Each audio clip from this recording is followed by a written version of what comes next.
Ladies and gentlemen, welcome back to the Thor Open League of Legends tournament.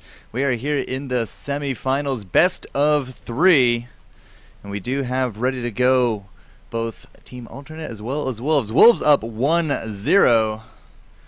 And Sigma Theory here with FourCourtJester. How you doing, dude? I'm doing fantastic. These games are just awesome and exciting, and I'm really excited to see where else we go with these.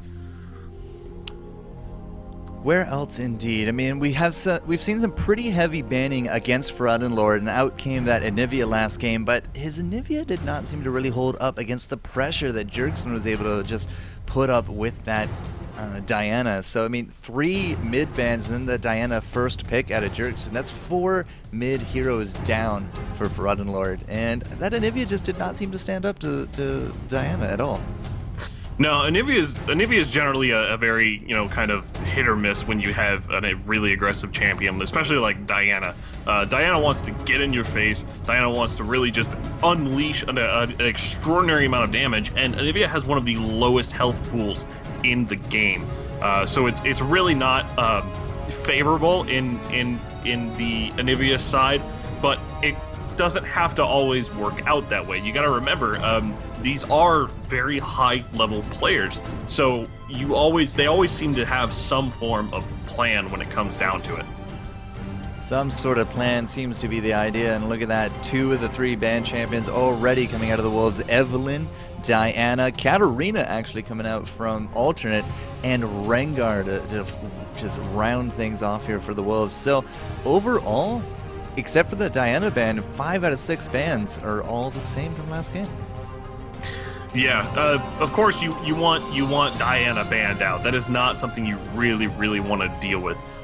Evelyn, very strong ban because Forgotten Lord is also very good with her. Rengar is something you just kind of plan to go against. Mostly, it's something you just say, you know what? I mean, whether or not somebody's good at it, we just do not want to deal with this. We can handle just about anyone else. Blitzcrank was definitely pointed towards Wolves. I mean, it's definitely a winner ban because we've seen him play Blitzcrank extremely well yesterday.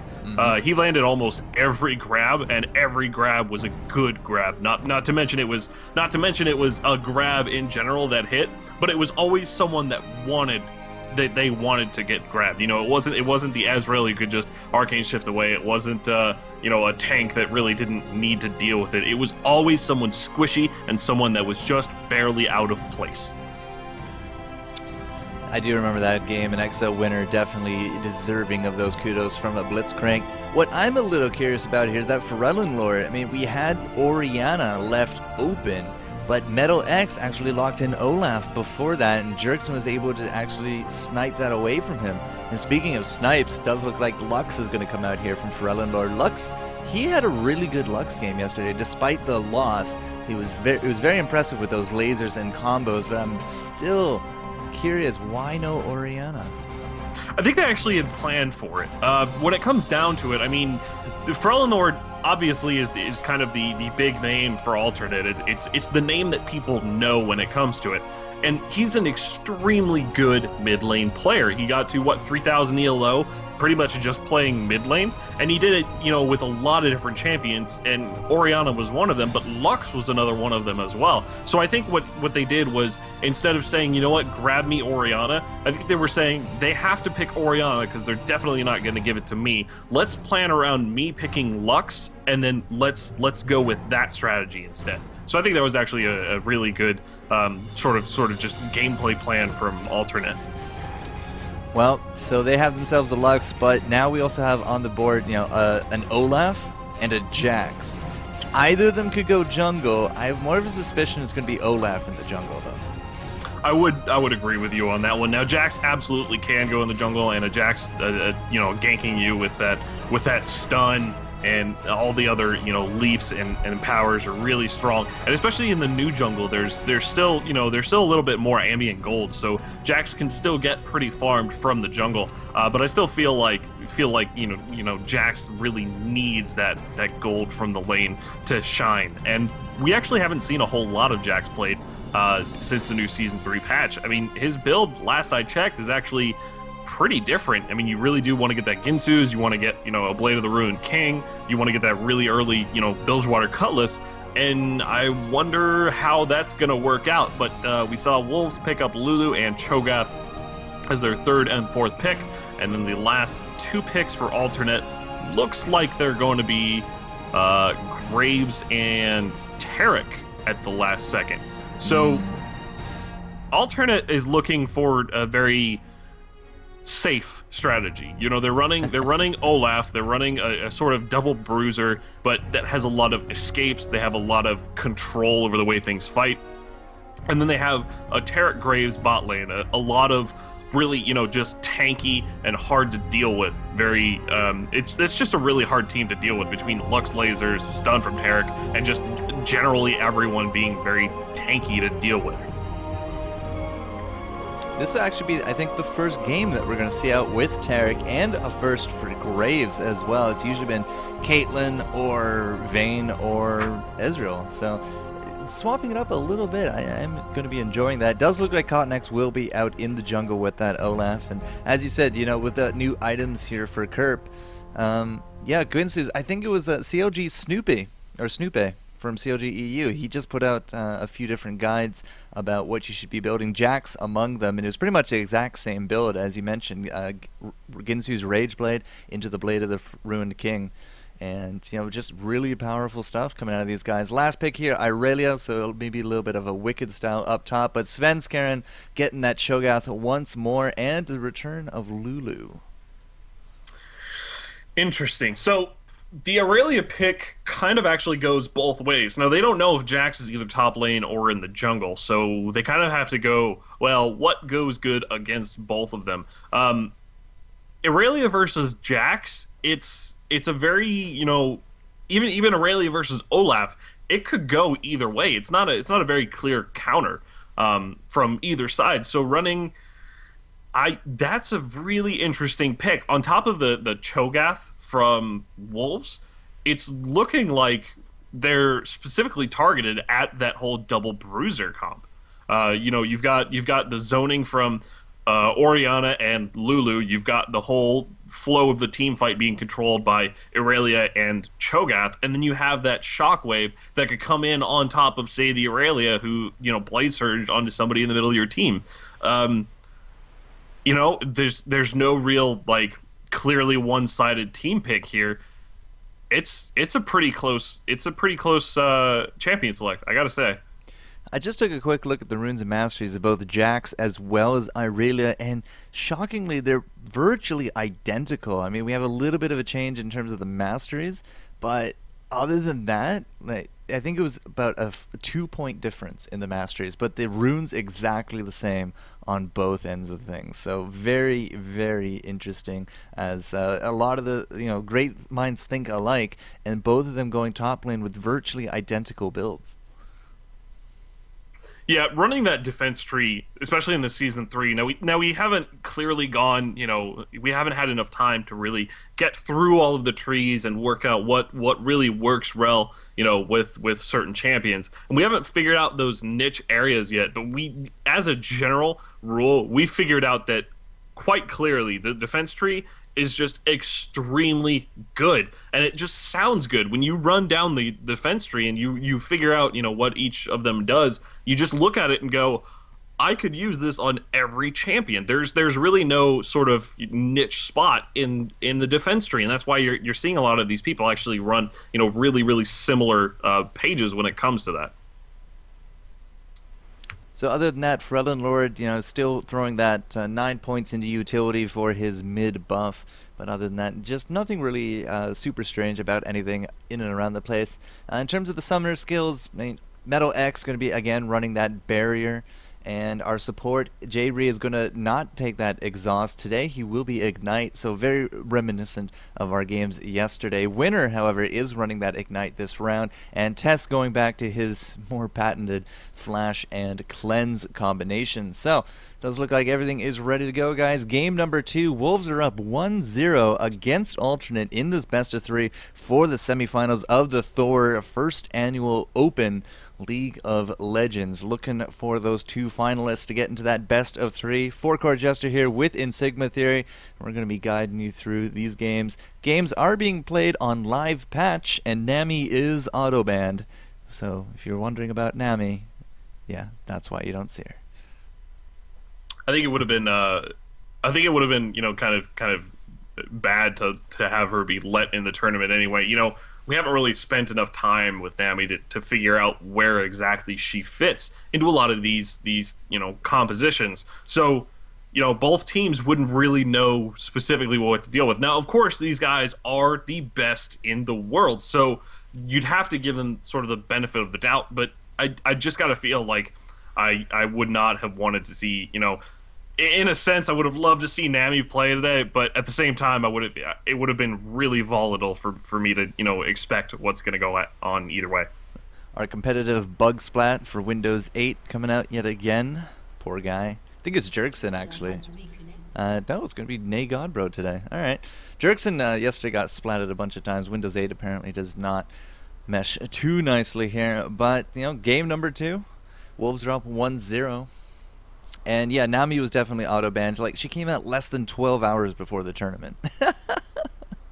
Yeah, it's not something you completely want to deal with. Looking at the items, I'm actually surprised I haven't seen anyone else get the biscuit in utility. Usually you'll see, you know, 1 or 2 people outside of the support get that biscuit, because it only takes the 9 points to get to it.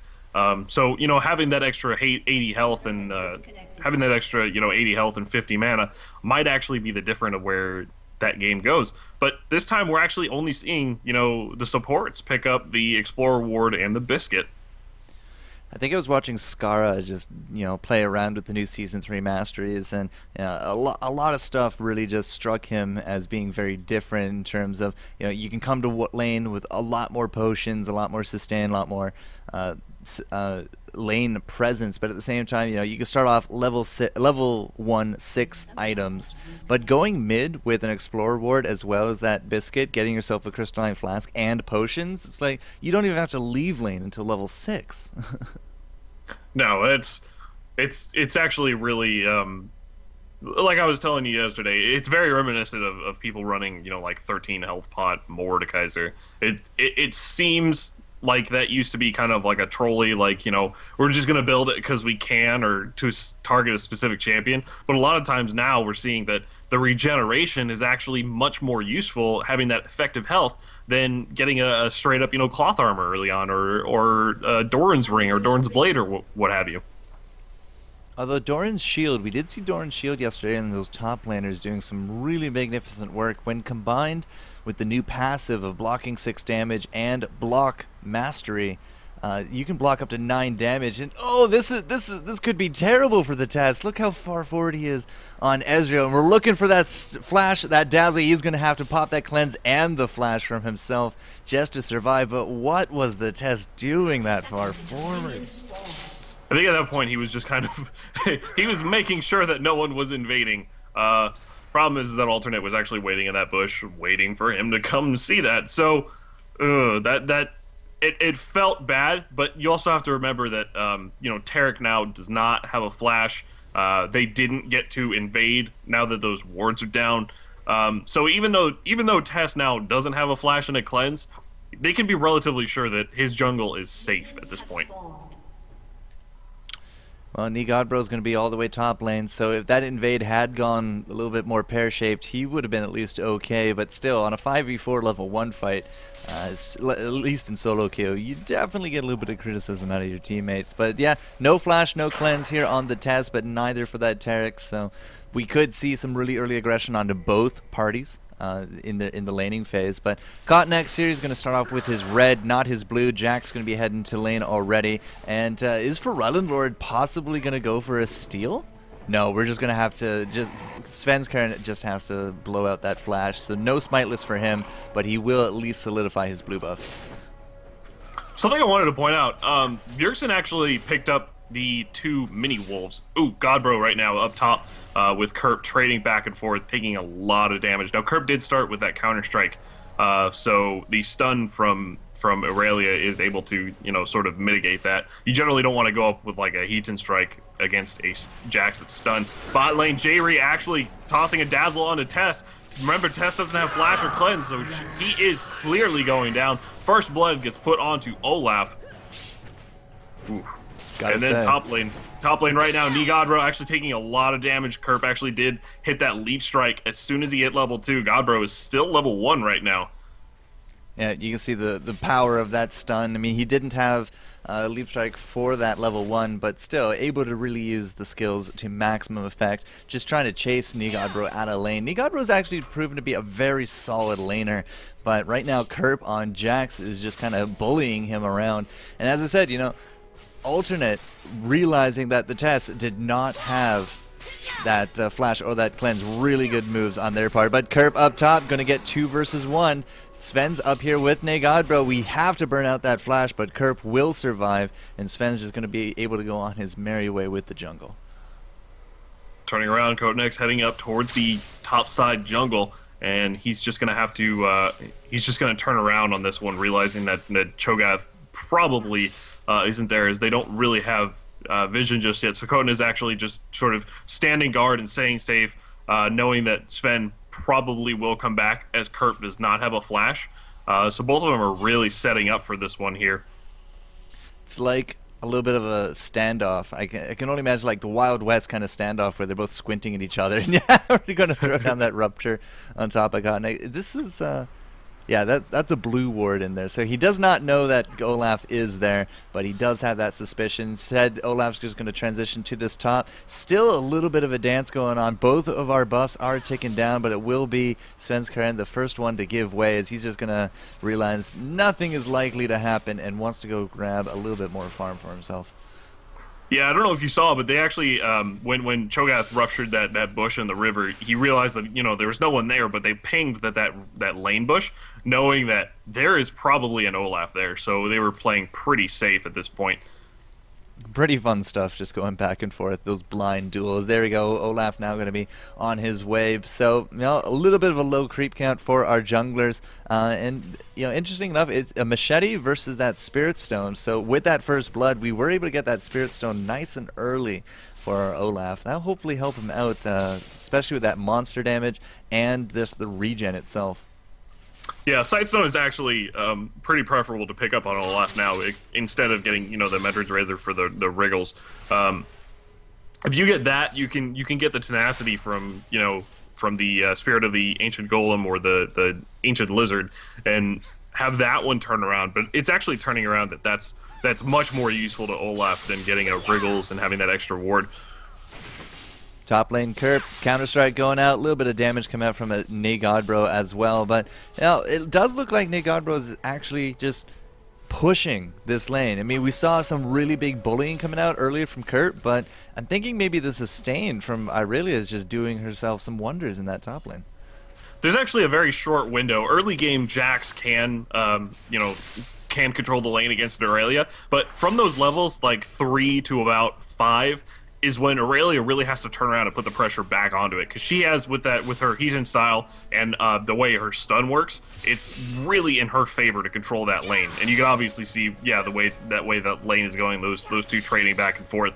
If she can get a slight lead before level 6, that's really what she needs to control him after, because once he hits level 6, once Jax hits level 6, he's going to turn around and use the passive on his ult to use that to trade against Aurelia, rather than using just straight up that empower with the stun.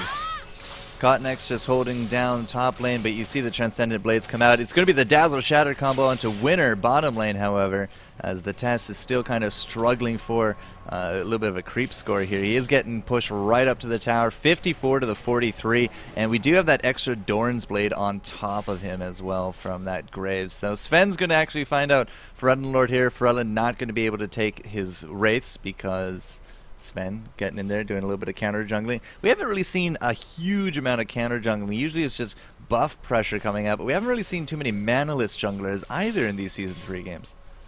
No, right now, with the way the jungle works, I mean, everyone's susceptible to counter jungling, but at the same time, it's a big risk to take because you're going to end up really low. You're going to end up, spending a lot of your cooldowns and your items just to get into their jungle and do it safely. That you're going to end up in kind of a bad situation, especially if your team can respond and say, "Hey, we know that this is happening. Everyone go here, and we've got a safe kill for that one." So in Season 3, counter jungling kind of makes it's a bit more of a gamble, but if you can pull it off well, you're in a good situation.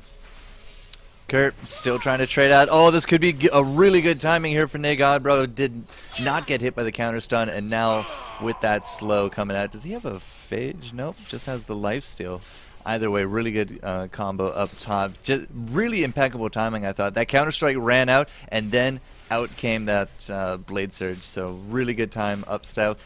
So we both have the Vampiric Scepters on our top laners, and we both have the Crystalline Flasks.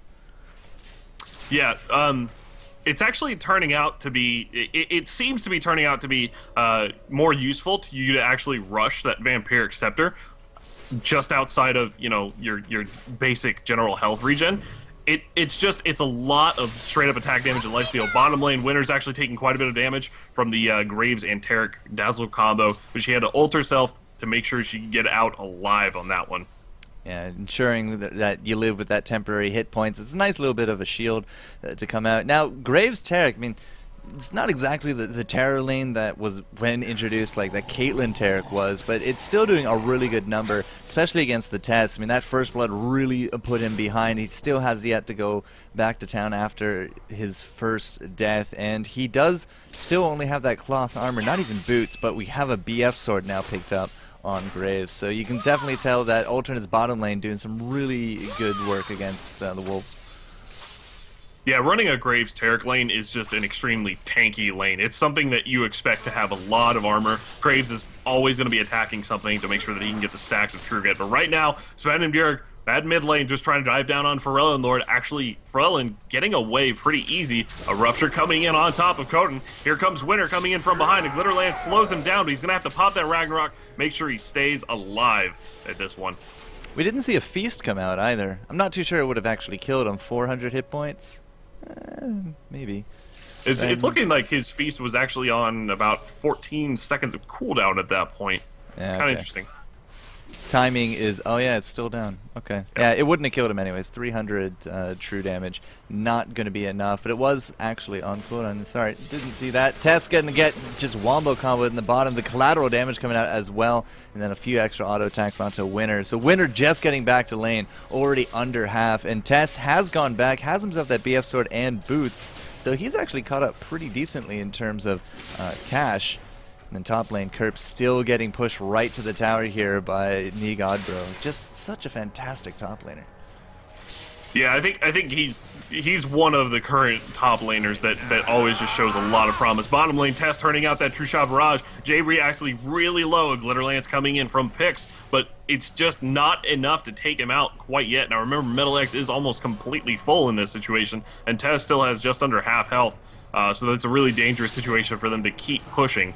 But that was definitely good coming out from Wolves. Controlling that bottom lane is a lot about, when you fight and how you fight at this point. Here comes Sven's Karen up top. Leap Strike already been used. The Transcendent Blade's not going to get knocked up. And Kerp with the Flash Counter-Strike. Brilliant escape from this top lane. Almost certain death. But we also got Freljord Lord coming up as well. But 2 versus 1 against this tower. They're not going to rush it down. In fact, they are just going to back on out of here. Do we actually have a ward there in the bush? Yeah, we do have a ward there in the river.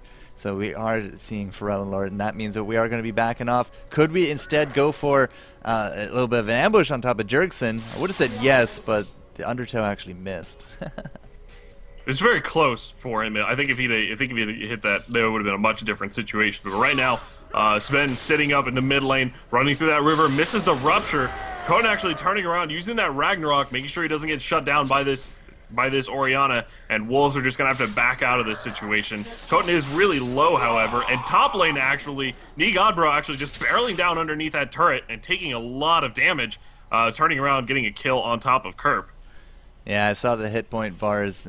Could not get there for the kill shot, but you know, Orianna has been overwhelming Jax pretty much every point of this game past that first set of bullying mechanics that we saw. And this could be the death of the top tower. I mean, it's really not that healthy. 200 hit points. Nobody's going to come up to it, and I think that big cannon minion by itself is going to be enough to just knock it down. There it goes, first tower down, 12 minutes 30 seconds, a little bit of global gold here for the Wolves. So despite, you know, that messy first blood on top of the Wolves, they've still taken a gold lead and a kill lead and a tower lead. Everything in the lead here at 12 minutes in. At this point, Sven was heading down towards Dragon to the bot lane. Right now, bot lane getting engaged on a nice laser coming in from Lord, picking off Winner from underneath that turret. MetalX and J-Reed just taking that advantage and turning that one around. Oh, Lord and his lasers. Pew, pew. 2-0 for Lord. Sorry, 2-2 with Lord picking up that kill. He's up 1-0. Looks like, once again, we're going to be seeing that Athene's coming out. But Sven's caught out in the jungle. No response from Jerkson. Just maybe saying, you can handle it, big boy. Cottonek's going to be here as well, but still, mid-tower damage is starting to rack up. 800 hit points now remaining.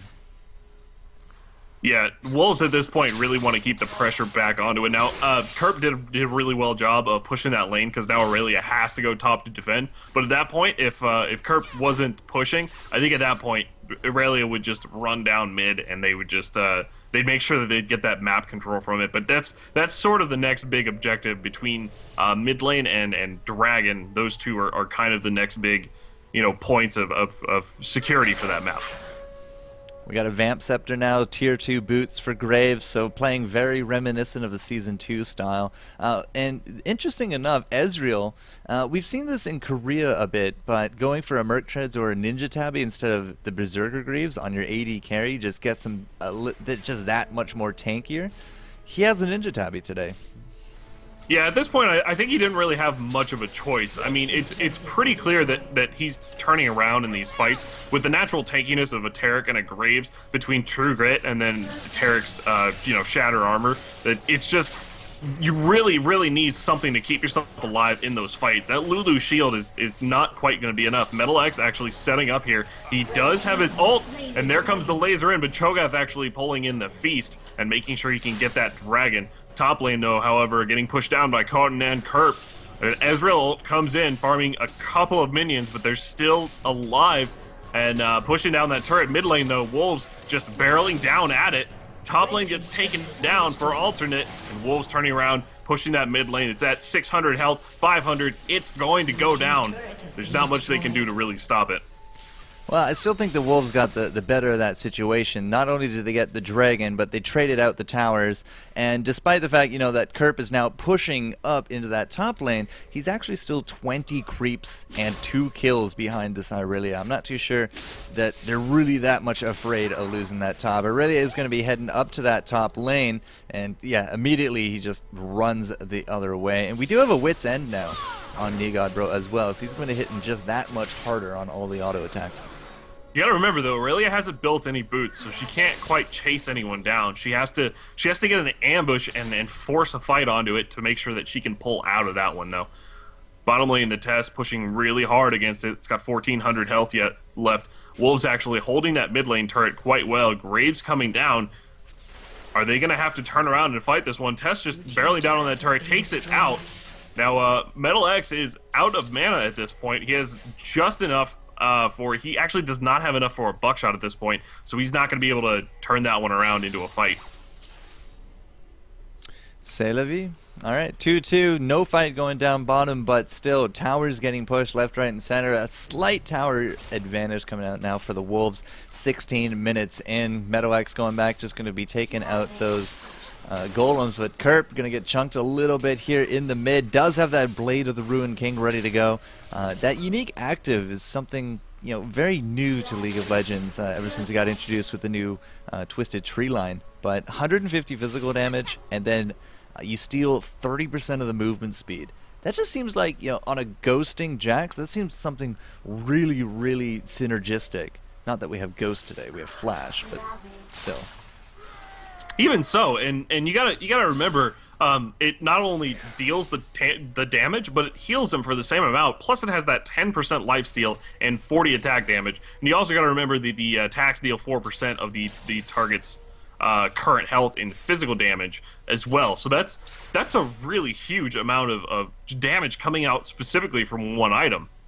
And I think this is actually the first casted game that we've got to cover with the Blade of the Ruined King. Yesterday, Fnatic actually showing us a whole bunch of cleavers, as well as the Blades of the Ruined King and Frozen Fist and all that. Unfortunately, that game did not get on air until way too late. But Blade of the Ruined King, I mean, with the new increase in Vamp Scepter, like, this could be a really, really good top lane item.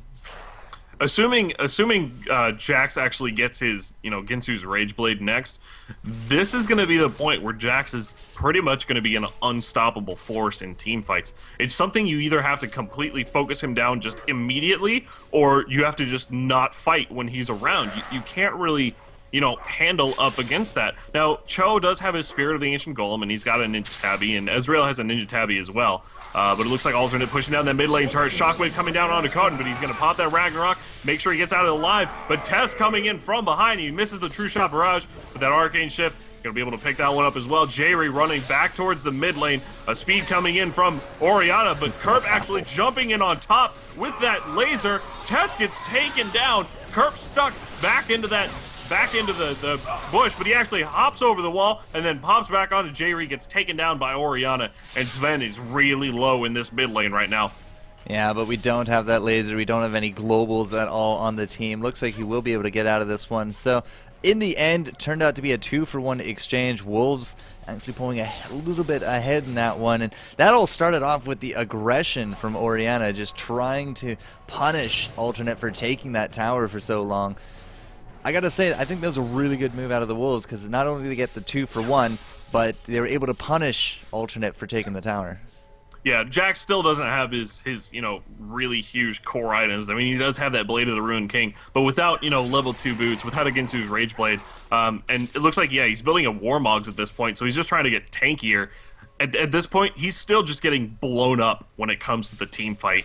You've clearly got Cho'Gath with his ult. You've got Orianna, who has a Rod of the Ages and is building into an Archangels, actually, it looks like, with that Tear of the Goddess and the Blasting One. And then you still have Ezreal, who does a lot of damage. Now, Ezreal still doesn't have his Infinity Edge, but, I mean, he has quite a bit of damage when it comes down to it. And now with a kill on the board with an assist, I mean, we should be seeing that Infinity Edge fairly soon. About to hit that 20-minute mark, and he does have 165 creeps to his name, just farming out top a little bit. He's still trailing behind that Graves. Graves actually only at 002, but an extra 15 creeps to his name. He does already have that Infinity ready to go. Now this game we do see Spirit Stones coming out from both of our supports. Both of them upgraded to the Rubies, so 5 charges and 3 wards a pop. We should be seeing a lot of vision coming out onto the map, and already just take a quick look at this blue here for the Wolves. 3 pretty much symmetrical wards, just really limiting that dragon control, also marking out when that blue is going to be showing up. I mean, we're seeing a lot of wards, but Tess up top. Oh, we're going to get that leap strike and the counter strike. Are we going to be able to grab the kill on top of him? And Kurt backs off. He didn't really have the movement speed and the point to get it across. Now, he did start off with that Blade of the Ruined King active, and he did pop it, but it just wasn't all bursty enough. Like, even when he landed that hop, but a laser coming in towards that, Bjergsen actually taking a ton of damage. But really actually getting caught out by the binding and the stun. Turning around on this one, Cotton X just running in with that Ragnarok, throwing an Undertow, landing it on top of Orianna, but Orianna actually getting a Shockwave. Metal X and Pharrell getting caught into this one. A Rupture landing down on top of Graves and Olaf, and they're just going to have to back out of this one. No team really totally wants to fight this without getting an upper hand. Yeah, a lot of back and forth, some really good long-range poke coming out. Cotton X able to avoid the Glitter Lance out of that one, speeding up XL winner. Olaf is dropping extremely low, and Bjergsen actually able to pop him off. A good flash coming out. Bjergsen is going to avoid the laser, but Pharrell not going to go down. as it was going to be Graves just taking out Irelia. Almost looked like mid-strike, but here comes Kerp as well in the back, looking for the kill on top of Jurgensen. Sven's is extremely low, and here comes Ezreal as well, the test. So finally our top laners have come to join battle, but down goes Lulu. Can the test pick up the kill on top of Forellan Lord? Yes, he will. Does he have that Infinity Edge? He does. True Shot Barrage is going to come out for the double, so the test coming in. Clean up crew, not so much for Kerp. You know what? When that lane turned around, I mean, Irelia was blade surging in onto Lux, onto Forellan Lord, and honestly, if that would have hit, that was really low. But the Graves actually just buckshot at exactly the right time, and 2 of those buckshot hits hit Irelia mid surge, and that took her out before the damage actually ticked. So that was a really close save. It would have been much better if Lux would have stayed alive completely after, but you know, clearly Tess was going to pick up that kill at the same time. So despite all that dancing around the Dragon Pit, that the Tess able to actually come back with a nice double kill. That's going to be a big boon to his gold, and then afterwards able to solo down that dragon. I'm still a little dumbfounded at that buckshot though, like just taking out Irelia mid swing. It's just the timing could not have been better. But you see the test. I mean, take a look at the goal. 3-2-1 for the test. 1-0-2 for Graves. So Graves, sure, he didn't die, but now he's actually losing in terms of gold against his opponent. Yeah, this is kind of one of those crucial moments. Now, something I wanted to actually point out, Bjergsen actually did pick up when he got his Archangels, his mana tier was actually fully charged. So he went straight into that Seraph's Embrace. So Orianna having that shield on top of her normal shield, I mean, even though she drains 25% of her mana, it's still a very huge shield when it comes out on top of it. So someone's going to be really tanky on the Wolves team. 25. Okay, let's do a quick math. 25% of his mana.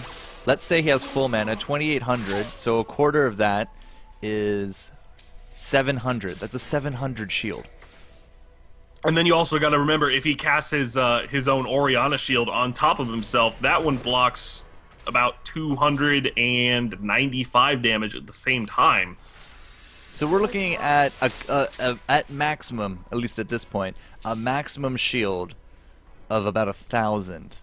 That's an entire Cho'Gath ult right there. That I mean, of course, Cho'Gath's on his team, but still at the same time. But there goes the Lux laser. He actually does not steal the blue just yet. Tess is actually using that True Shot Barrage. Kerp actually hopping over the wall with that Leap Strike, but Nigadbro getting stunned down by Taric. They're going to have to turn around out of this one. Kerp popping his stun and then Leap Striking at the same time. A bind lands, hits on Cho'Gath, keeps them from chasing any further. And both teams just kind of standing off on this one. Bjerg actually coming in from the side there. Does pop in a ward. Kerp actually might get caught out here. He dodges the Rupture with that Leap Strike, but gets stunned at the same time. Nigadbro popping in with a Blade Surge, clearing it out. Kotenex just popping in as well with the Ragnarok. He does not get hit by the Shockwave. Metalex actually having to flash over the wall. The Test actually almost clearing this one out. Metalex actually keeps himself alive. A silence comes in from Cho'Gath, and it was not enough to take him down. Orianna running in. Bjergsen continuing to push forward. Now he does have that speed buff if he can make it through this one.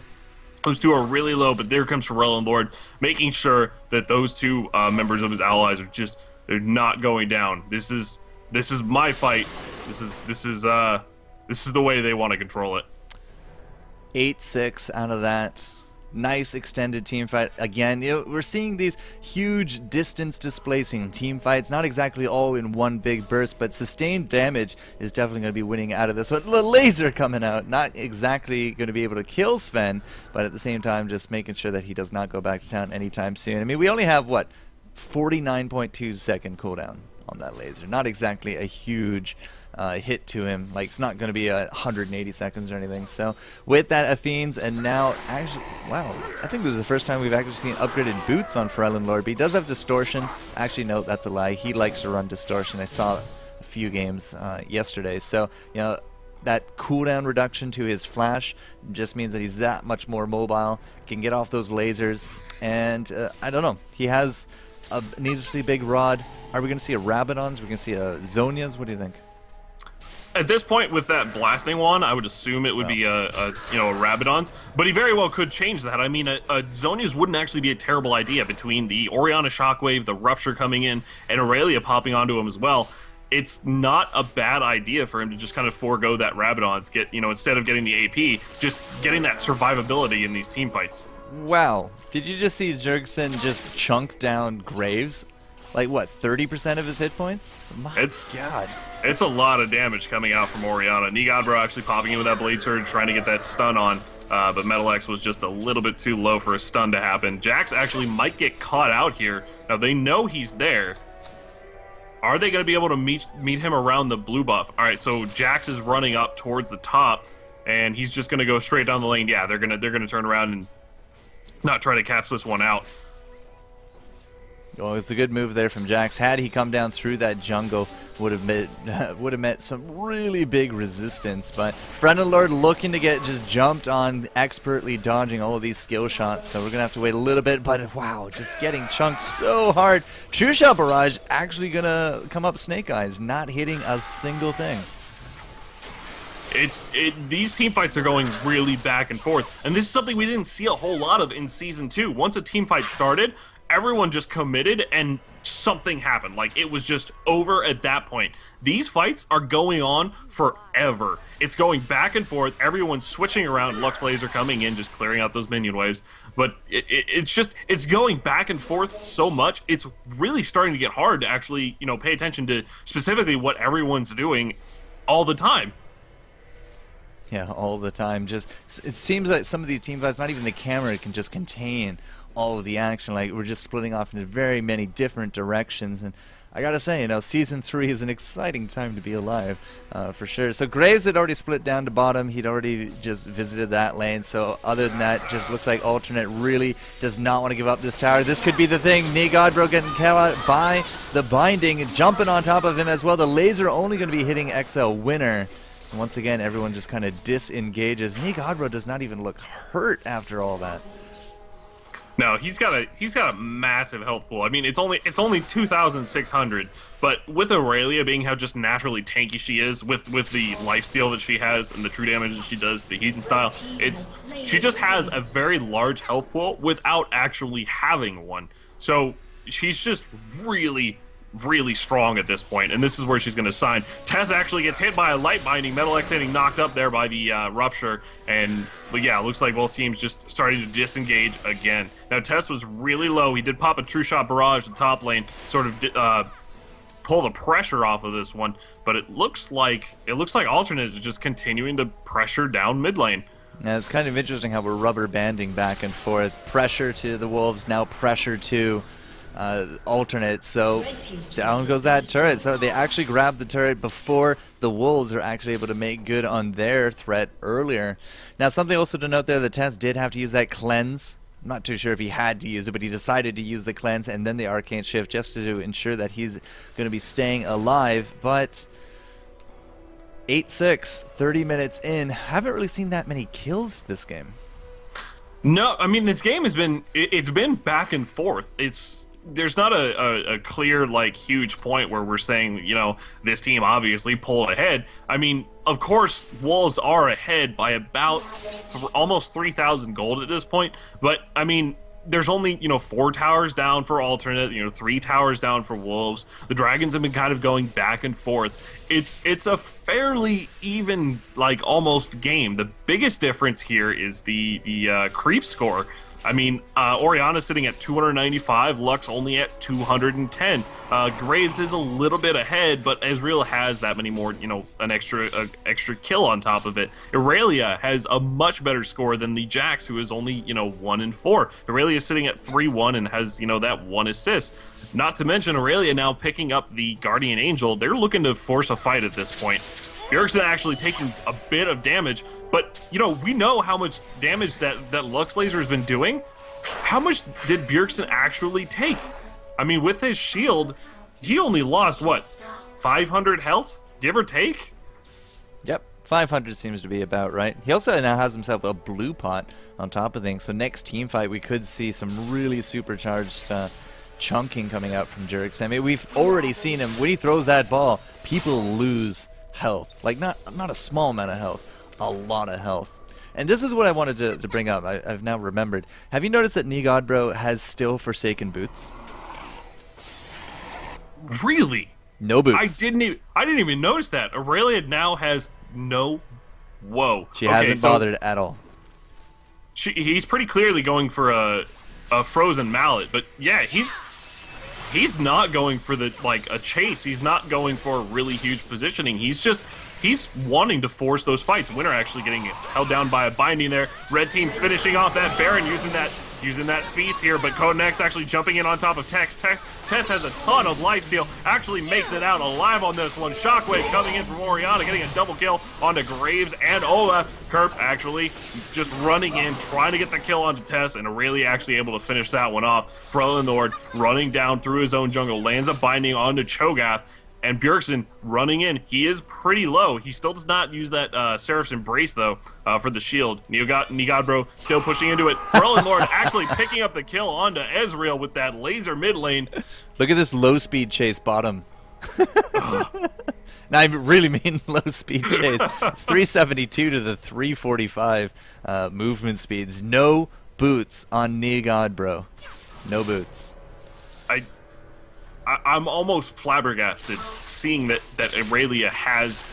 Now, what impresses me more is not that he has no boots. It's that the team knows that he doesn't have that much mobility, so they're always fighting when it completely engages. They're not like turning around and trying to get, a one person picked off as soon as they get shown. They're waiting for all 5 of the members to get there and for a fight to get forced down before they all respond.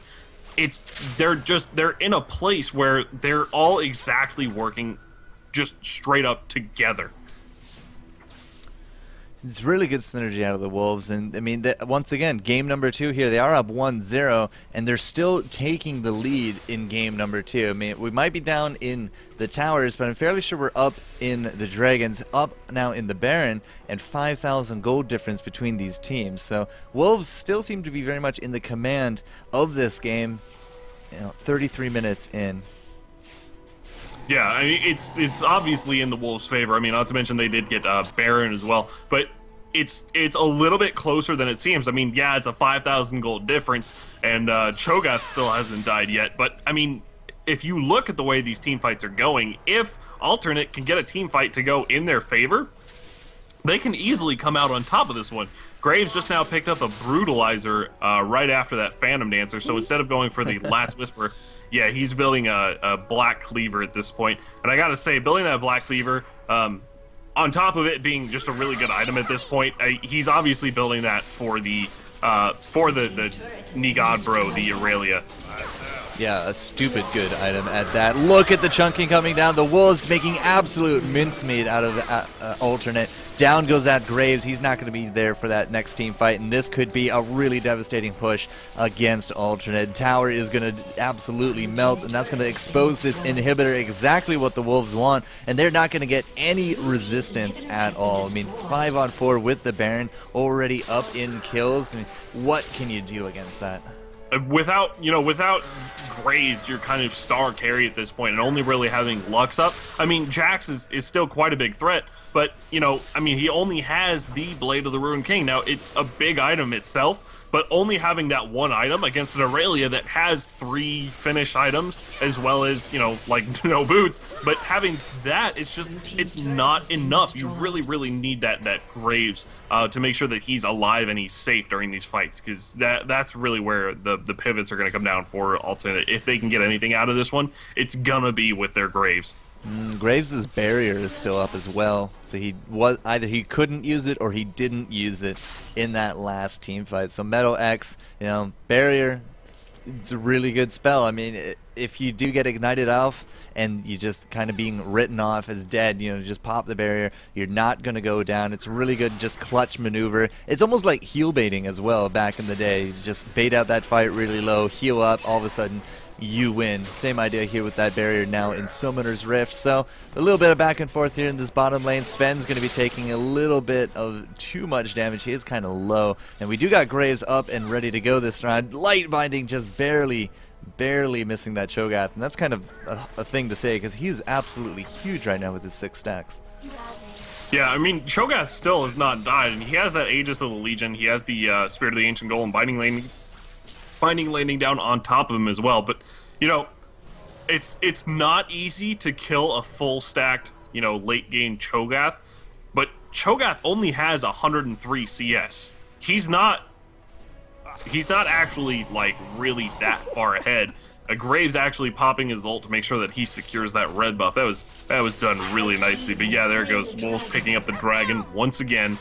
True Shot Barrage heading towards that top lane, clear that one out, reduce the pressure on it. But I mean, it's really hard to kill a Cho'Gath that's fully stacked towards the end of the game.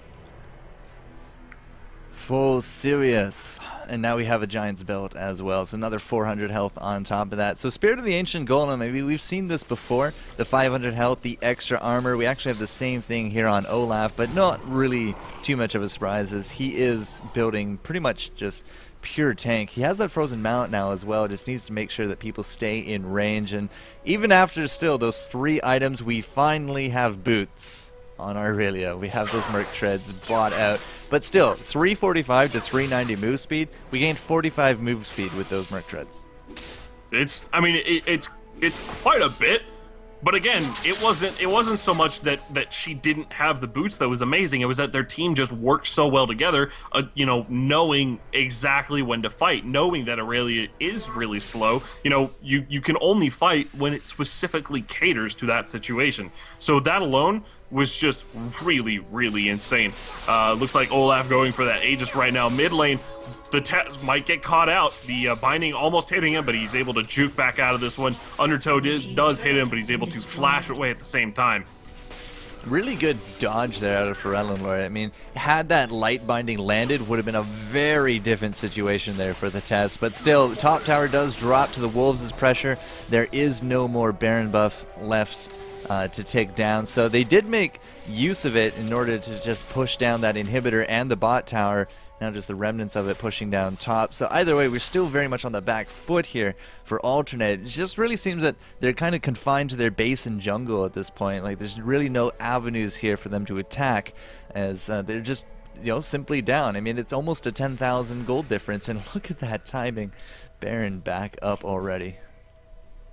Bjergsen actually landing down a shockwave onto Kerp. Kerp hitting that dodge, making sure he stays alive just a little bit longer. Ult comes in, the feast from Cho'Gath hits onto Kerp. Kerp really low. Nigadro popping in onto him. Kerp actually gets taken down by the Test. And here comes for Alternate, getting stuck really low under their own turret. A laser comes out, doesn't hit anyone quite yet, but Nigadro pops in onto Forellenlord. Forellenlord actually gets taken down. Nigadro really low, gets popped out by the Graves. The Guardian Angel pops as well, so he's still alive. Olaf gets finished off at this point. Metal X is really low. J-Ray actually popping the Shirelles at the same time too. Now he does have that locket, so he can stay alive just a little bit longer. But Wolves they're absolutely working as a team and just constantly putting up that pressure. Alternate is, I mean, I hate to say it again, but they're really stuck on that back foot. There's not really a whole lot they can do. 8:15. I mean, we finally did take down Cho'Gath 019. No longer that perfect score. Was that a command that we just had? Yeah, we just used command Shockwave on Baron.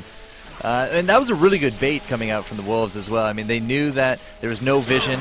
Not going to be able to get this. Metal X is trying his best, but he didn't have a collateral damage. So not entirely too sure what he was trying to get out of that one, but J-Ree is absolutely going to drop 4-on-1, and now that's kind of the delayed ace coming out here for the Wolves as they accelerate to a 17-8 position. But again, that was a really good bait for them into the Baron. They were able to take the inhibitor, get the Baron, and now on top of that, 2 more kills. We have a surrender vote failed for blue team, but it's looking bleak, to say the least, for Alternate.